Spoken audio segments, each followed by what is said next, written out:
Jansangram news, बातमीची सत्यता हीच आमची ओळख. धुलीवंदन नाही, ज्ञानवंदन. सुरगावमध्ये रंगाविना होळी. गावकऱ्यांनी जपली 28 वर्षाची परंपरा.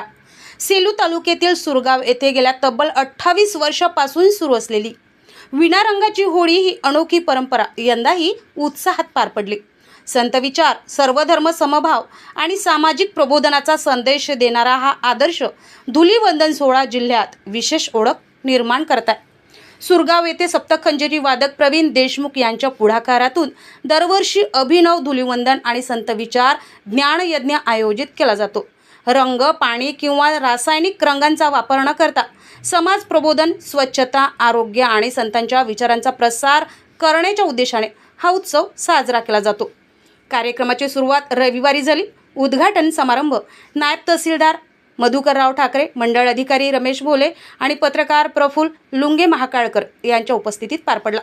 यावेळी वर्धा येथील मांडले दादा यांनी सामुदायिक प्रार्थनेत मार्गदर्शन केले, तर कीर्तनकार हरिभक्त परायण सागर महाराज नांदुरकर यांच्या भारुडाने वातावरण भक्तिमय झाले.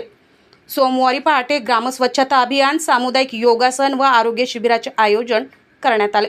यासोबतच शेतकरी मेळावा, ग्राहक मेळावा, सामान्य ज्ञान स्पर्धा तसेच सर्वधर्म समन्वय संमेलनही पार पडले.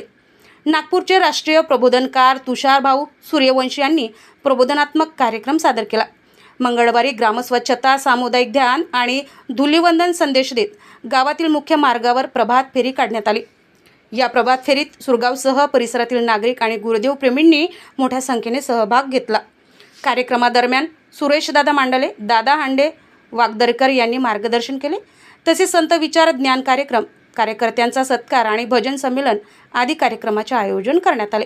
यावेळी भाऊसाहेब तुटे, मोहन गुजर, मोहन अग्रवाल, तहसीलदार शकुंतला पराजे, मुरलीधर बेलखोळे, अनिल नरेडी, मोहन शंकर मोहोळ, ज्येष्ठ समाजसेवक सुनील बुरांडे आणि भास्कर वाळके यांची उपस्थिती होती.